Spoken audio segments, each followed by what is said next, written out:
All Hit Radio.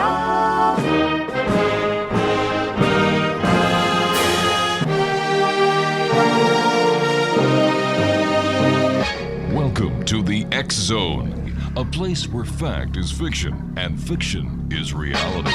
Now, here's your host, Rob McConnell.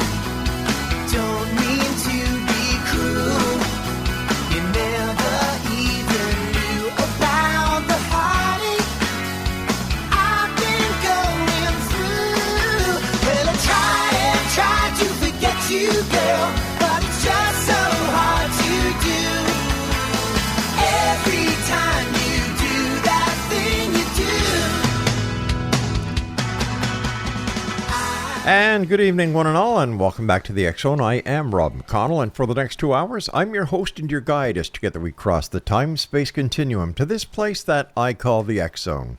It's a place where people dare to believe and dare to be heard. It's a place where fact is fiction and fiction is reality. And the X Zone comes to you Monday through Friday from 10 p.m. until midnight, right here on your hometown radio, Classic 1220, and streamed around the world on classic1220.ca.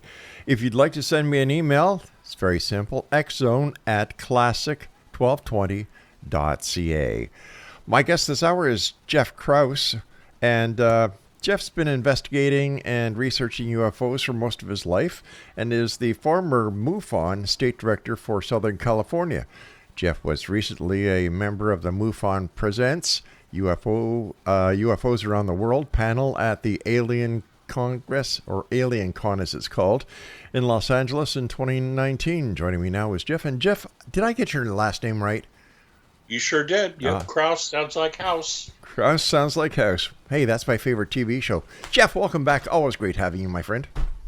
Yeah, it's great talking to you too, Rob. I hope everything's going well with you. It is, and well, we're here at Classic 1220, a great station that reaches all the way from the northern parts of the state of Pennsylvania and New York all the way to way past Toronto, into the cottage country. So everything is going great. What's new with you, and is there anything new, thrilling, and exciting when it comes to UFOs? Well, you know, every day is an exciting day in the UFO world, to tell you the truth. There's always new reports coming in, and the next one's always as fascinating as the one before it. So that's never a problem there. And excitingly, there's been as many reports this year as there have been in the years prior to the pandemic. Mm-hmm. It kind of slowed down for a little bit. But it seems like people are starting to come out and share their experiences more. And they're not having any trouble coming forward and getting hold of us and filing the reports. So things are picking up. MUFON's expanding a little bit. We have a upgraded computer system now for our reports, which is working really well and a lot faster for the public if they want to look up reports and stuff on our website. They don't have to wait as long for things to load, and I think the accessibility and the range of reports is expanded quite a bit there. So that's kind of exciting. And then also MUFON TV, of course, has the proceedings from the previous symposium available now to view. So there's a lot of great things going on with MUFON right now. Jeff, for the listeners who didn't have the opportunity of listening to the last time you were on with us, tell them a little bit about yourself and what got you into the world of ufology. Well, I've been investigating UFOs for most of my life. Mm-hmm. I've been with MUFON for about 10 years now. I was the state director for 8 years, and now I'm the state section director for MUFON TriCounty. What actually interested me in UFOs was, to tell you the truth, probably the fact that no one wanted to talk about them back in the 60s when I was younger. You know, I've had experiences seeing them and hearing different things, but I've had a lot of time to think about this. And, you know, really to tell you the truth, what probably got me the most interested in UFOs is that it was obvious there was something going on, but no one wanted to talk about it. And things were so hush-hush that, you know, it intrigued me and got my curiosity probably going more than most people. What was your first UFO sighting that you had? Ooh, well, the first, you know, there's something younger when I was on the way to the New York World's Fair when I was a child, but I'm not really clear on that, so I'm not going to go into that. Okay. The first really good one was around the summer of 1979. It still sticks with me to this day. It was probably about 8:45 in the evening, around end of June, so summertime, still a little bit of light in the sky. I was in the San Gabriel Valley area, so there was the San Gabriel Mountains in the background to kind of, you know, for me to judge heights and distance with and things. And I was coming out of the market with a girlfriend at the time, and as we came out, I saw peripheral movement kind of up and above my left eye, something moving there, and it drew my attention to it. And as I looked up, there was this huge craft there. It was rectangular in shape. I'd say it was probably at least a mile in length, and I judged that because I know the streets in the area and how long from what I judged one end of it was to the other, roughly, because I never did see the whole thing sitting still at one time. It was that big. So this is just a guesstimate. And I'd say it was probably moving maybe 25 knots at most above head, very, very slow. And of course, there was a lot of people in the parking lot of the market at the time. It was in Azusa, major intersection. So there was, you know, quite a few people there. And the people that were there witnessing it were whistling and hooting, kind of like you would expect at a rock concert or something. And I said to the girl I was with at the time, you know, this is huge. This is going to be all over the news. This will be in the papers and everything. And of course, the next day there wasn't a mention of it at all. Wow. But what was really spectacular about it was when it left, it moved so fast. It kind of like you know, when you shut off cathode ray TVs in the old days, they made that line of light across it. Yeah. It kind of looked like that as it zipped off real fast. And then the line itself kind of zipped into a point of light. And then that point just shot straight up and gone. And of course, you know, flabbergasted. There's not anything that could match that. This was 1979. We had nothing even close to anything like that, and we still don't, to my knowledge. So that was one of the major things that got me interested in UFOs for sure. Crop circle phenomena is probably another thing that got me interested. And what actually spurred me into joining MUFON was a local crop circle, which supposedly appeared overnight up near Monterey and Tulare. And later, you know, Linda Moulton Howe and I did a 3-night show on that. In fact, I was the first boots on the ground investigator out there to check that out. Got lots of photos and measurements. Hundreds of people went out and took a look at it. I talked to all kinds of farm workers around there and farm hands that had been working the fields. Nobody saw anything at all. Yet, a few weeks later, someone claimed responsibility for it. They said that they hoaxed it, which that is still debatable. The very day we were out there, Sean Randall also came and got samples of the grass there. I had samples, and we met at Applebee's down in San Luis Obispo afterwards and compared our samples. And they all had the same type of nodes that you would typically see in a true crop formation, where they weren't broken or bent, but the cells had been elongated at certain points, and that's where the grasses itself had bent over. And of course, it wasn't flat on the ground either. Where everything was over was probably 3-4 inches off. So that really sparked my interest enough investigating that. Whether it was a hoax or not, it lit the fire in me and got me interested enough to where I joined MUFON within the next week, and studied real hard and became a field investigator. Within a few weeks, I became a state section director, and then within another couple of weeks of that, I became the state director for Southern California. And that was a fun ride for 8 years. Sounds like it. Let me ask you a question or two about the crop circle.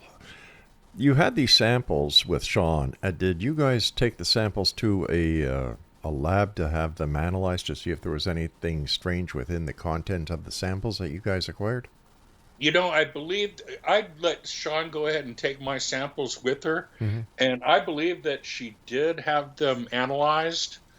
But then when the news broke out that this was a hoax, I think everyone kind of just let that go. I never did hear the results of it, although Sean might still have the results and might be familiar with what happened to it. Right. But the thing is, with that particular instance, the very night after we got the samples, there was crowds out there from all over the place. They bulldozed this lot. The whole crop and everything. They plowed it and got rid of all the evidence of everything. I had traveled out to the company in Salinas that was actually growing the crop, and they sent a security guard out and wouldn't even let I or the person that was with me come on the property to ask them any questions about that particular parcel of property that this was on. And conveniently, the owners of the property that had the farmhouse on it, who leased it out for different companies to grow, were away in Europe at the time. So the only real people that I had to talk to in the area were the farmhands that we had talked to and the workers in the area. And I had the presence of mind to bring a Spanish-speaking friend with me who was able to translate, when we talked to everyone. And no one saw anyone making anything out there in this field, which, by the way, this particular design was 300 feet in diameter. It would have taken quite a few people an extensive amount of time to do this intricate pattern that was in it. And it's my belief to this day that this was an actual crop circle that someone showed up on in the morning, because there was a van some of the workers saw with some people that came out the day the news broke of it being there. Yes. They saw people out there walking through the field with some kind of test equipment or something. And then the news broke of this because a helicopter flew overhead and gotten footage of it. But there's no way that this few people, maybe 6 or 7 people the workers said they saw out there in this field, could have done this in a few hours' time. This would have taken 7 days with a well-trained group of 10 people. And still, again, how would they have done it with everything not being bent flat on the ground, a few inches up, and not bent or broken, but done by heating the cells and elongating the cells themselves? Jeff, I'm going to have to stop you there. I have to take a hard break, and Exonation Jeff Krause and I will be back on the other side of this break as we continue here in the X Zone with yours truly, Rob McConnell, from our broadcast center and studios in St. Catharines, Ontario, Canada. And you're listening to us on your hometown radio, Classic 1220, and streamed around the world on classic1220.ca. We'll be back. Don't go away. Well, I try to forget you, girl, but it's just so hard to do. Every time you do that thing you do, I know all the games you play.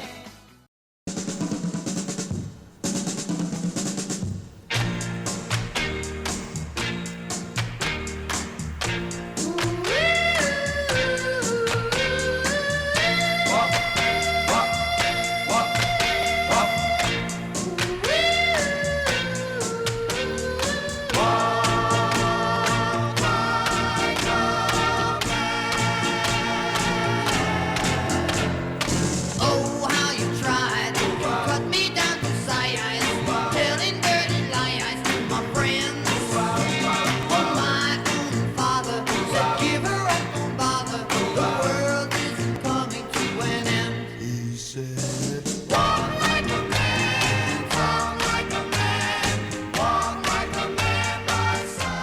Welcome back, everyone.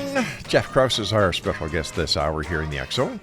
And as usual, every night from Monday through Friday at 10 p.m. until midnight, I'm here, yours truly, Rob McConnell, as the X Zone comes to you on Classic 1220 from our studios and broadcast center in St. Catharines, Ontario. And of course, we're streamed around the world on classic1220.ca.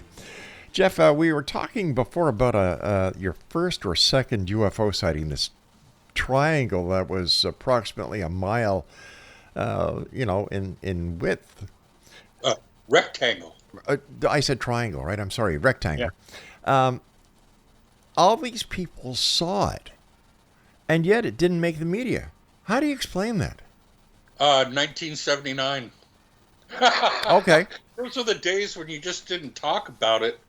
And, quite frankly, even then, I was surprised that there was not a word about it, even jokingly on the news, giving it a backhanded approach to it. Sure. There was just frickin' nothing. And I know that at least, and I'll give it a conservative estimate, we'll say 75 people were in that parking lot. Let's exclude the other four corners of the major intersection of Azusa and Arrow Highway, which is a major intersection even then. But I'll give it a conservative estimate and say 75. Truthfully, I'd say the number was double that of people in the parking lot. Ambient lighting was still enough to where I could see through the parking lot and see the cars and see the people. I could see the San Gabriel Mountains in the distance. And that's how low this thing was. I could see the top of the San Gabriel Mountains, and then here was this behemoth thing over my head, barely moving. Jeff, let me tell you, that was a strange feeling. I guess it would be if it was a mile in width. How tall, or what do you think the height of the craft was? I really couldn't say. I'd be guesstimating. The width, I did see the side and the bottom, and the front leading edge, I guess you would call it, whatever, because when I looked up, I guess it had first started going overhead. So I saw the beginning of the craft, and it kept going and going. And I did, obviously couldn't see the other side of it or the top. I couldn't tell you anything about any of the characteristics there. And there really wasn't anything distinguishable on the bottom, except it had, it wasn't smooth. It had compartmented, like segmented type sections. Nearest thing I compare it to would say maybe the way the old Battlestar Galactica might have looked in TV back when, kind of like that, except it wasn't that color. It was kind of grayish. And just, basically flat, rectangular thing slowly going overhead. Very, very strange to see. And not quite really registering what it was until it did that acceleration. And there was no sound whatsoever. But when it accelerated like that, it stretched off, and then that little dot just zipped up into the sky with the stars. That's, that's what I knew. It was definitely something out of this world. At least, that was my opinion back then. I can hear the excitement in your voice when you're talking about it. But still, yeah. And that was, let's see, 44 years ago. Since your time with MUFON and being a director and a section head, have you ever gone into their data bank to see if they had a report on that sighting? I have searched that, and I've searched New Fork. I've searched everywhere I could, and nothing. Nothing, eh? Not a word of anything on that. And oddly enough, I don't think I've even found sightings that were even close to, weeks or months of that. So, who knows? Jeff, let me ask you this question. You've been investigating UFOs for a long time, and, MUFON is inundated with professional investigators, scientists, researchers. Why is it important that we investigate UFOs? What's the importance? Well, for me personally, the importance that I put on it is that anything else out there in the universe needs to be understood. We need to investigate what else is out there. It wasn't that long ago where the whole opinion of everyone on planet Earth was that Earth was the center of the universe and everything revolved around it, and we were the only people inhabiting it. And that's a pretty lonely and sad outlook to have on a universe. I prefer to have one outlook where there's many other civilizations out there, and in time maybe we'll be ready to meet with them or communicate with them again if we haven't already. I kind of feel like perhaps we have in the past. Maybe something happened that interrupted that. Lately I've been thinking about that big scar that we see on Mars and then the asteroid belt and everything, and what could have happened to cause these things. And, I'm sure you realize that I've been researching Native Americans' stories of sky people and their histories and what they say the history of the country was before we came along. And what do they say about the sky people?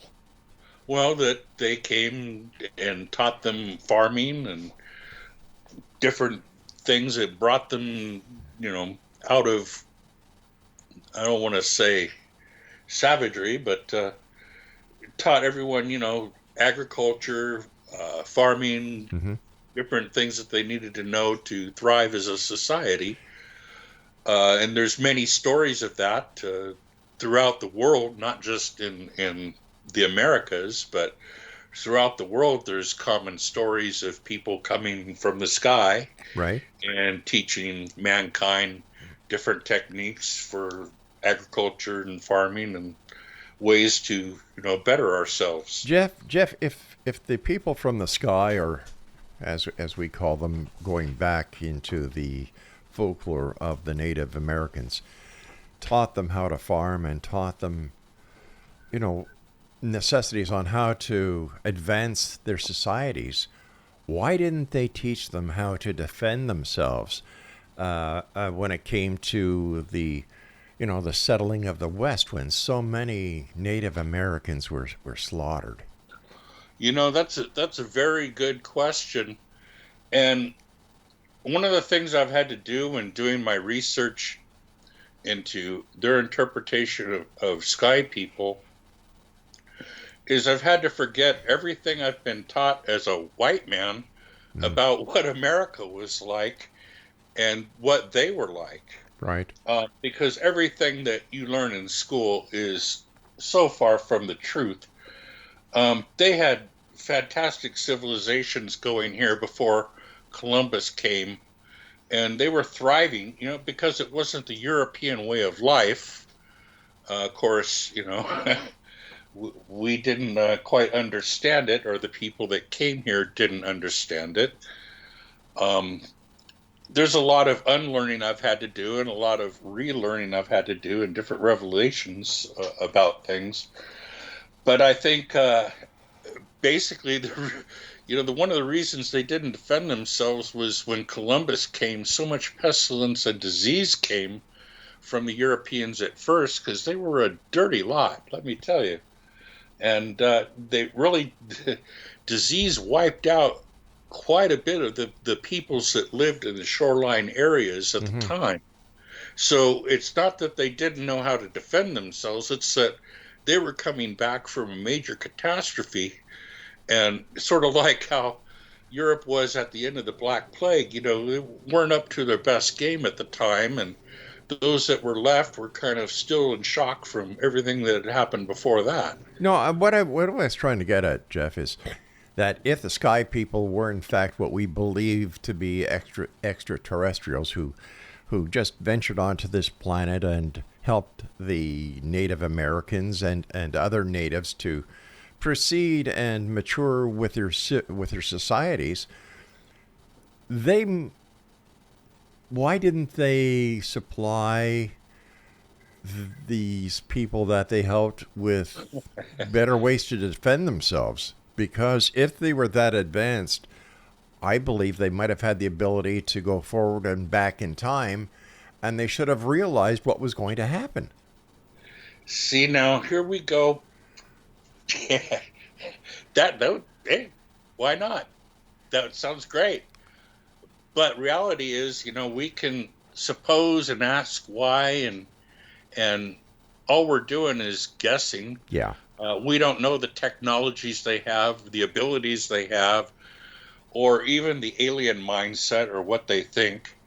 And perhaps, warfare isn't their best gig. Mm-hmm. Maybe they tried teaching ways that would avoid warfare. Could it also be that they never came at all, that the sky people were a myth, and that the farming came natural to them, and it was a matter of absolutely, yeah. It could be that, except for the fact that there's so many similar stories of it from different cultures around the world that have the same theme and say the same thing, that it's pretty audacious to think that they all dreamed it up on their own and didn't have some basis of fact to any of it. Yeah, because they didn't have the internet back then, did they? No. They didn't even have the LA Times. Boy, were they lucky. They didn't even have a espresso soup can with a string on it. So, for these cultures to say the same thing when they're separated by thousands of miles and even hundreds of years in some cases, that's just too much of a coincidence, and I don't really buy coincidence. But let's take another look at it, another way of looking at it. There are still cultures today that aren't even where the Native Americans were when the sky people allegedly came and helped them out. Yeah. So why would they pick and choose? What does that have to do with it? You can't compare. Well, hold on here. Hold on. We've got to take a break. I'll be right back. Exonation. This is the X-Zone. We're coming to you from the Broadcast Center and Studios in Hamilton, Ontario, Canada on Classic 1220 and around the world on classic1220.ca. My guest is Jeff Krause, and we'll both be back on the other side of this break as we continue this very interesting conversation. And I'm going to tell you what my question is to you, Jeff, when we come back. How come, if it was sky people, that the cultures around the world didn't evolve at the same time? We'll be back on the other side of this break as the X-Zone continues with yours truly, Rob McConnell. Don't go away.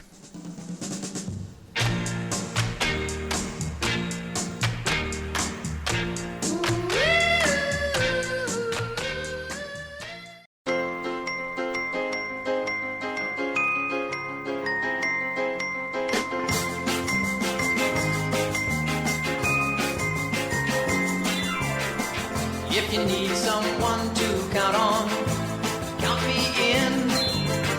Someone you can rely on through thick and thin.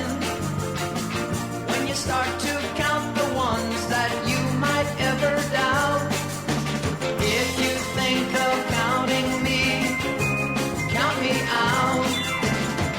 When you count the ones that want you, count me too. Exonation, Jeff Krause is our special guest, and we're talking about UFOs, and we also talked about crop circles.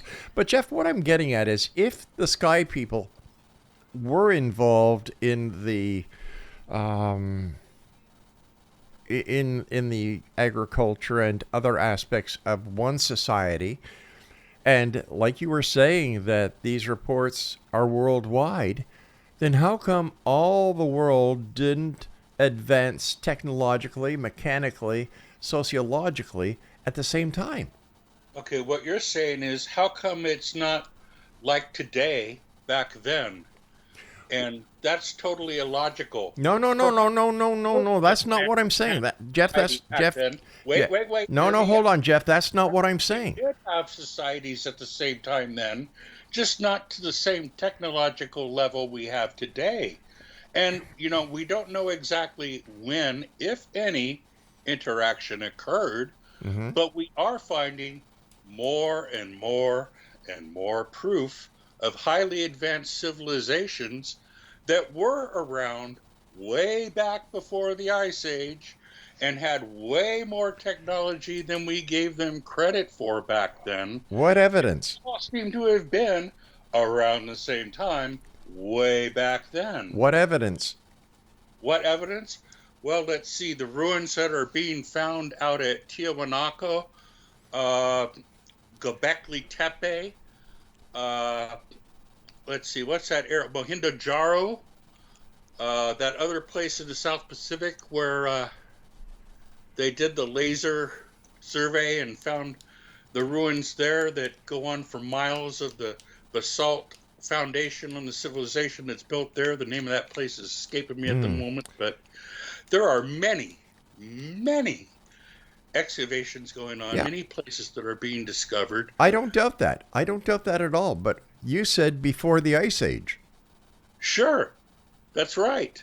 In fact, they're finding now that, okay, excuse me. Let me backtrack here. Okay, sure. Maybe around the end of the last Ice Age, we're finding results of things from then. But there's also civilizations, they believe, that went on before the Ice Age because of evidence spoken about from these civilizations. They're finding evidence of at the end of that Ice Age. Do you follow my train of thought there? Okay, so let me see if I've got it right. They're finding evidence of the civilization at the end of the last Ice Age that has It was built around the end of the last Ice Age, roughly. Okay. And they have references to things that couldn't have been there at that time. They had to have occurred before the last Ice Age, such as animals and things carved on the pillars there that weren't around at the time of the last Ice Age. They didn't exist except before the last Ice Age. All right. Could they have been? Could they have? That then is things they're trying to understand now. Okay, but could they have been mythological, that they really weren't there, but because there's no proof that they were there? What It could have all been mythological, Rob. You're But right. The fact is, it's probably not. They have real good reason to believe that the carvings are actual picturations of things that they saw. All right, Jeff. What I'm trying to do is get factual evidence here. Facts, not possible, not probable, but facts. Okay, A, there are no absolute carved in stone facts about any interaction between sky people or anyone. Right. If there were, we'd have the whole thing sewn up in the bag. Okay. What there is symbols that are the same around the world relating to the subject by different cultures who had no communication amongst themselves.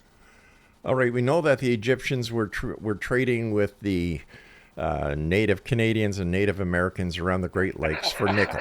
We know that. We know that. That is a historical fact. There is? Yeah. You are so accurate on there, and a lot of people don't know that there's actually Egyptian relics in the Grand Canyon. That's right. And a lot of people don't even know that. They think, what? You're crazy. You're talking about the Egyptians and everything. But no, there's civilizations that were trading way before we gave them credit. Sure, just like the Vikings and the Irish monks were in North America way before Columbus. And Columbus, From what I heard, the Vikings, and we consider them to be a bloodthirsty, blood-curdling breed of roaming nomaders. But from what I've been reading lately, they got their butts kicked and sent back by the natives that lived there. You know? You know, they came and tried to trade a few times and tried pulling a few tricks, but the natives, for one thing, they said that they smelled really bad, which I found that very humorous. But they were repelled. The warriors in the Americas were fierce enough to turn them back, and where they didn't get a foothold in the Americas back then. Well, that brings up an interesting question. Then how come the natives in the Americas didn't kick the butts of the Europeans that came and send them back to Europe? Like I said at the beginning, the disease that they brought caused a lot of damage and weakened everyone right off the bat. But then when they started doing trade and everything and opened the door, that really, when the Wampanoag made the deal for Manhattan, that was the death knell for everything. If they'd have never done that, everything would be a lot different. But that changed everything and opened the door, and from there, it just spread like cockroaches.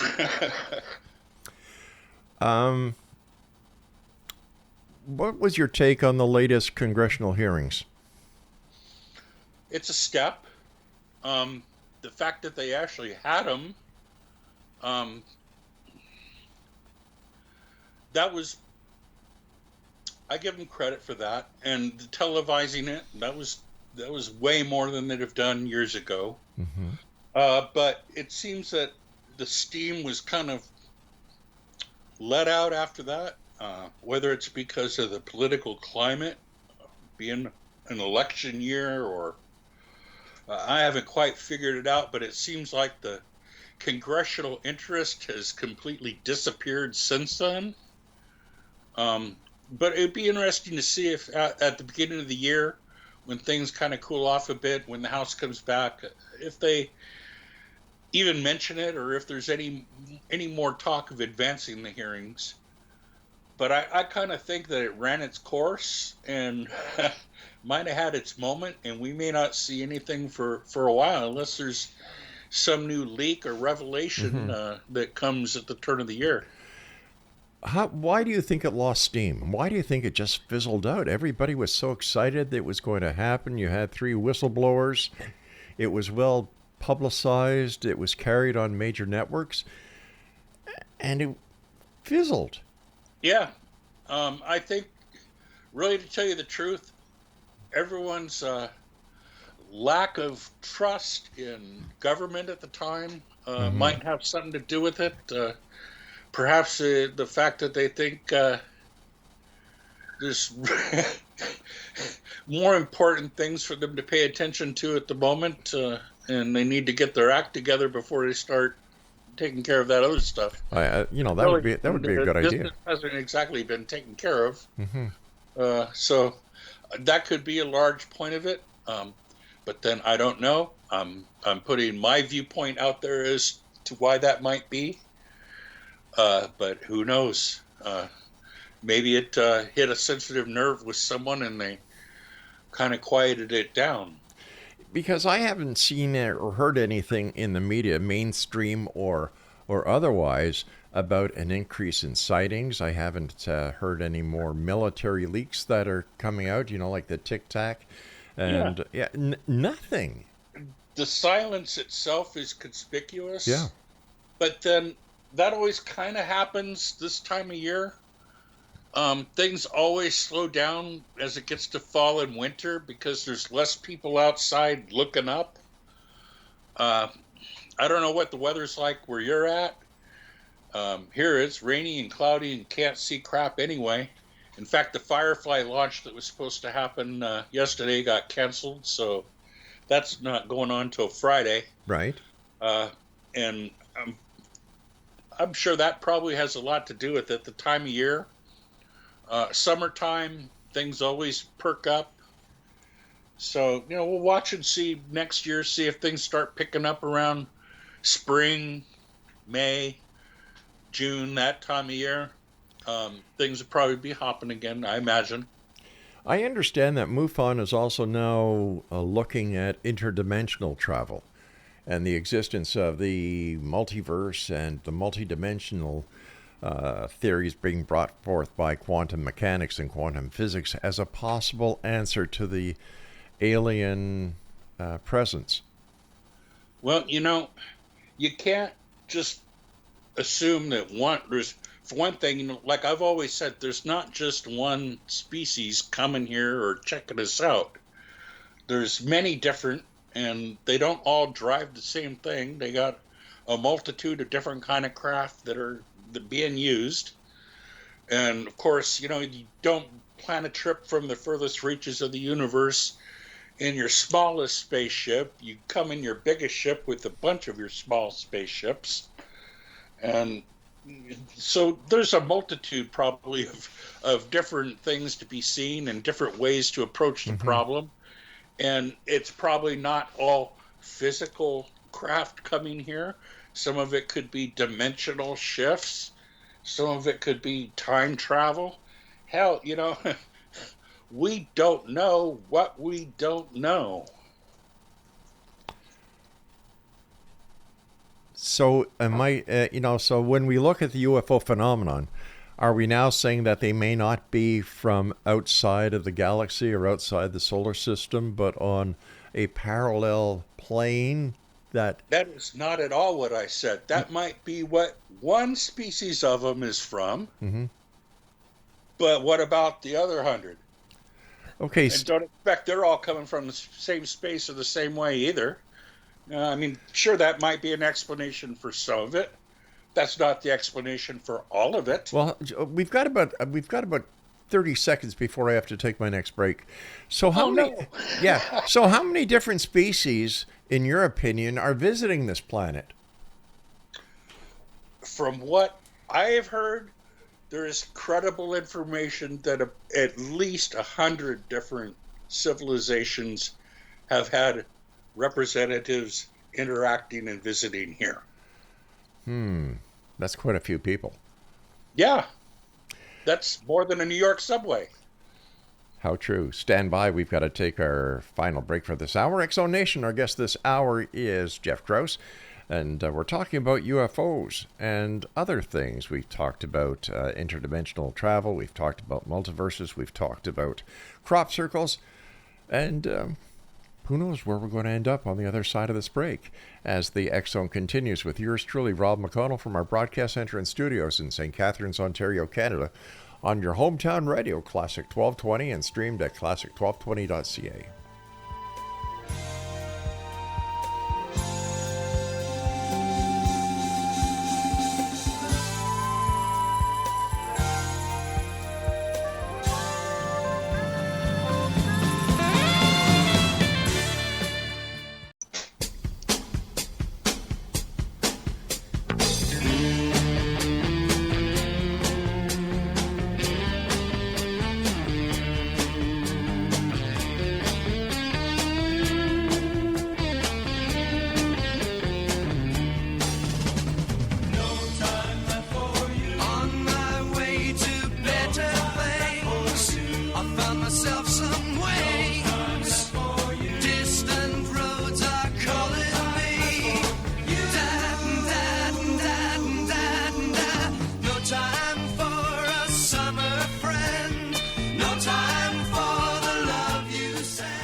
Welcome back to X-Zone Nation. This is the X-Zone. I'm Rob McConnell. We come to you Monday through Friday from 10 p.m. Eastern until midnight, right here on your hometown radio, Classic 1220, streamed around the world at classic1220.ca.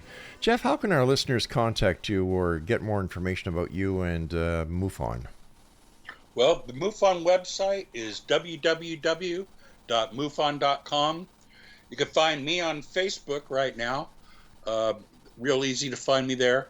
I don't have a website up at the moment, but that probably will start sometime in 2024 when I get ready to put my book out. I'll have a website going up then. But for now, just Facebook is fine. You said before we went to the break that from a credible source, you said that there was about 100 different species visiting this planet.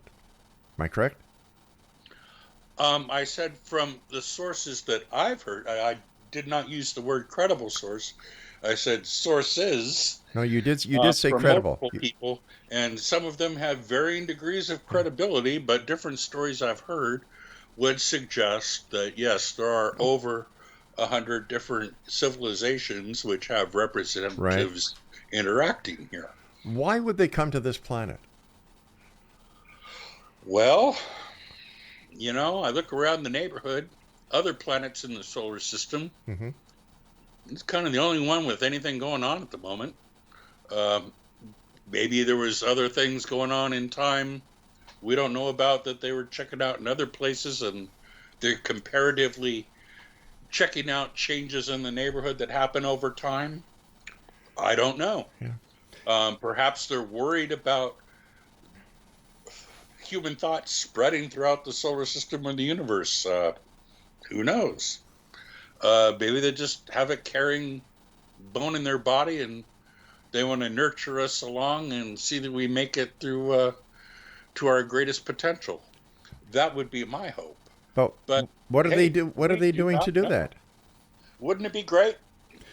Yeah, in a beautiful world, I can see space brothers and sisters coming here in front of a campfire, holding hands and saying "Kumbaya." However, I don't think that's going to happen. No, I don't either. Yeah. I don't see it, and I don't plan on it. And in a way, that would kind of creep me out. Yeah, but realistically, what have they done for us, if anything, besides cause a lot of dissent within society? You know what? The best thing they've done for us that I can put a finger on, Rob, left us alone. But if there's 100 different societies coming here, they're not leaving us alone. Different germs that could have caused creepy boils on your skin. Who knows? We don't know, and we don't know that they haven't. Mm-hmm. So we just don't have the data or the information. We have a lot of people making educated guesses, right, and a lot of people speculating, but speculation is just that. Now, I can tell you, I get data that comes in of observations that can't be explained or identified, and so they have a label of unknown. Mm-hmm. That does not mean I can say, well, it's an unknown, so it must have come from friggin' Jupiter's moon, and it probably has yellow-skinned, 4-foot-high gerbils that speak Indonesian on a regular basis and eat tofu on Saturday. Hey, that sounds great, but you know what? That's speculation. And I swear to God, if anything shows up that fits that description, I did not manifest it. What about these people who talk about the what are they called, Craig? Praying mantis aliens that they see? Like, how do we account for all the different descriptions that have been given over the years without one photograph? Yeah. Like, I would love to see an actual photograph of a real alien. I would love to see one. I bet you would, and I'm sure everybody in the world would, especially since everybody's got a cell phone now that has a high definition camera. There's surveillance cameras, name it, cameras all over the place. People joke that they have camera blur technology, but hey, maybe they do. I don't know, and I could not answer your question on why there isn't a good photo of an alien. I can tell you why I don't have a good photo of an alien, because one hasn't stood in front of me while I had my camera in my hand. In fact, one has never stood in front of me to my knowledge. So it'd be kind of hard for me to get a picture of one. Jeff, let's say you were driving down the road tomorrow, dark country road, UFO lands right in front of you. What would you do? Rob, let me tell you a true story. Okay. I was picking up my son about 2 years ago from work. It was like 9 at night. Mm-hmm. And we're coming down the road, Los Osos Valley Road, near my house. And we saw a large triangular-shaped craft hovering over a house. I'm trained. I know what to do. I slowly pulled over into the church parking lot on the other side of the road and very carefully grab my phone this time because I was going to get a picture. I exited my vehicle, looked at the craft. I'm keeping my eye on it. I bring my phone up. I'm going to get a picture. And I promptly tripped and fell on my face in the juniper right in front of me. Okay? It could have been a great picture. It would. And 2 years later, I'm still picking juniper out of my damn sweater. Okay? I did not get a picture. The thing took off. My son watched it go down the street, over houses and gone by, and helped me up out of the bushes. By the time I got up, there was nothing to get a picture of. That's my experience there, but hey, I would be willing to bet that I'm not alone in that. I bet other people have had the same terrible luck I have. Were there any reports made to any officials of that sighting? Were there any radar returns on any air traffic control, military or civilian? No, and you want to know what's odd? There's a couple of sightings that I've had, and my son have had, and other people that I know in MUFON as well, and we haven't reported them. Why? I've talked to people in MUFON about the sighting, but I never actually filed a report about it. Why not? Well, because that's an odd thing, and I think that itself is something that is part of the phenomena. I talked to Earl about this too, who's now the state director, about why people don't file reports and what's up. And he's had sightings that he hasn't filed reports about. But what does that say about an organization where members who have sightings don't file reports? It has nothing to do with the organization. I think it's a human phenomena. There are a lot of witnesses I talk to that have sightings but don't report it. But you guys have different sighting and report that sighting, and then talk about the other sighting. And well, I don't know. I haven't reported that. But shouldn't you people who are trained investigators know that you should report it, or take notes when the sighting is happening, or just after the sighting, so you got some sort of record that you can later on, if you come across it, Absolutely. say, oh, hey, I forgot to do this. Absolutely. And, my son and I still talk about the sighting, and we are kind of mentally, a couple of them. And I know other people that are doing the same thing with their sightings. We still have notes, and we're thinking about it and doing other stuff. It's not like it's forgotten, and it's not like it'll never be reported. But there's some element of some sightings to where you just don't want to talk about them. And I don't know whether it's, maybe they put something in the head of the people that see it, the witness or whatever, and block them from doing certain things. Just like some witnesses have amnesia completely about their sighting until something jars their memory, and then all of a sudden all the details come flooding back to them.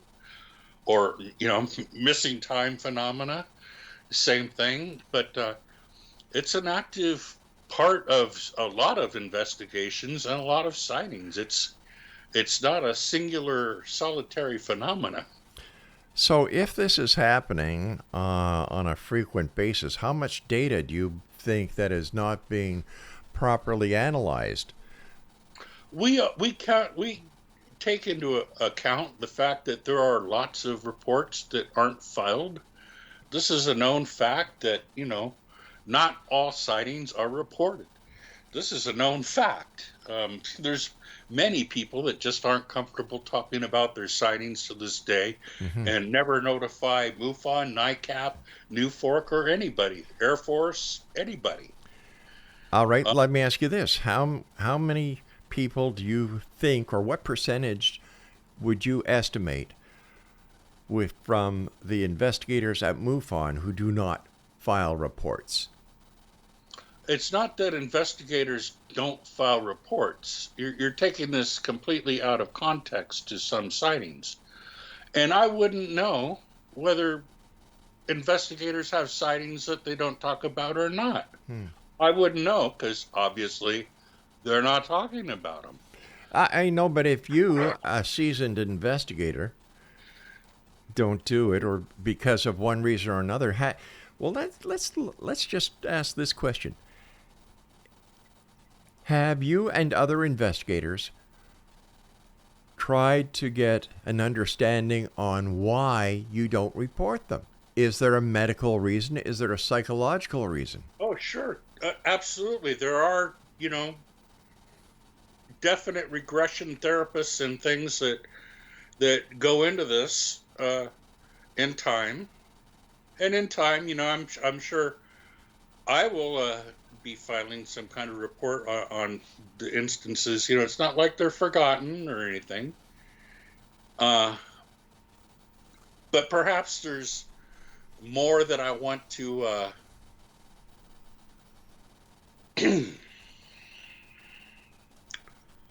more than I don't want to say evaluate about the sighting before it's just